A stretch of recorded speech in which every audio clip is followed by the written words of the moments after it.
But first, often associated with hairy bikers, the Harley Davidson is an iconic motorbike. They certainly have a famous heritage from Hollywood to biker gangs. But what goes into making this highway hellraiser? Well, there are many secrets to a world-famous motorbike, but the one feature that is most often overlooked is the frame. The wheels, engine and handlebars need a solid structure to attach to. These steel tubes are perfect, lightweight but strong. Although the company started out in 1903 producing only 3 complete bikes in their first year, today over 500 frames are produced at this one factory every day. Robots are used to speed up the process, and they help produce a high-quality finish. In addition to the use of robots, some of the welding is done by hand, as the machines can't reach some awkward spots.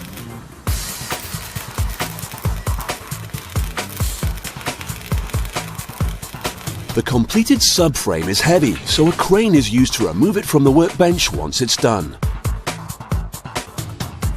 The classic look often includes mudguards, and these are made using sheet steel.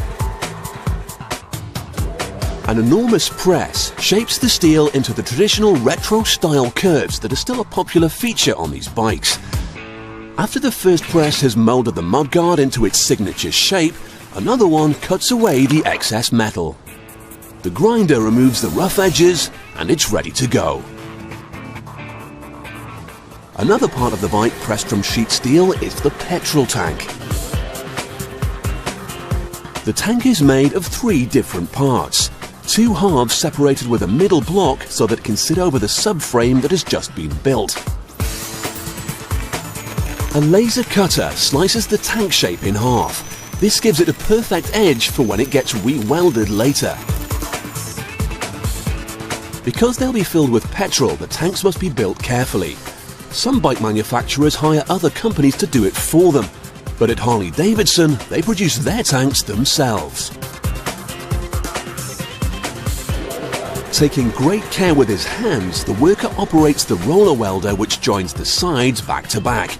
They now have a space in the middle to take the third part which fits neatly between the 2 halves.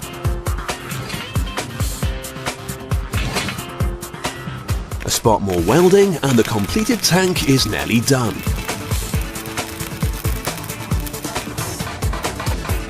However, it's not just the build quality that's important.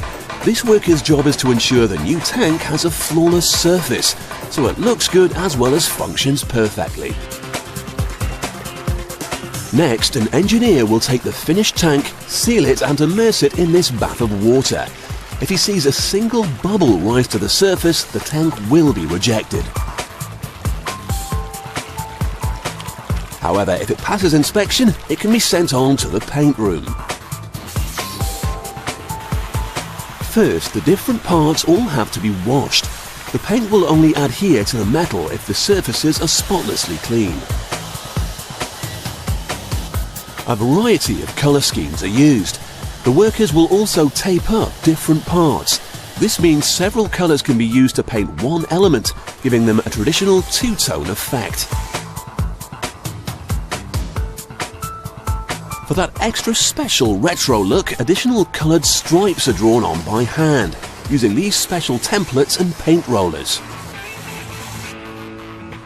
And finally, the badge of honour. Using a laser sight, the worker can line up the stickers so they are in exactly the right place every time. Gleaming V-twin engines now arrive at the factory. Their throaty roar is an important part of the motorbike's appeal. The bikes can now be built. The subframe is first, and the engine is neatly fitted into place. Next comes the petrol tank, wrapped in cellophane to protect its custom paint job.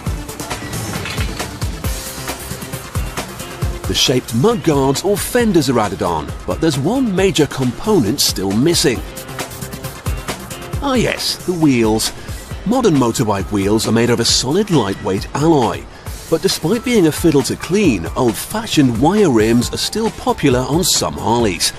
When the chrome is in this brand new sparkling condition, you can see why.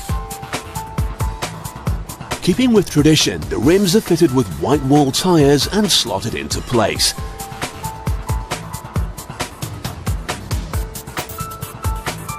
Engineers need to test the finished products, but they don't venture out onto the open road. Instead, they open up the throttle and let rip in a closed room. Known as a rolling road, this device lets the engineer drive the bike at up to 130 kilometers an hour. Let's hope the rollers keep turning or he'll be leaving the room very quickly. The suspension is also very important. It's so tough that during World War II, these bikes were used as off-road vehicles. More than 80,000 of them were used as courier bikes during the conflict. Once complete, the bikes are shipped out to dealers all over the world. Immortalized in movies like The Terminator and Easy Rider, the Harley is still king of the road.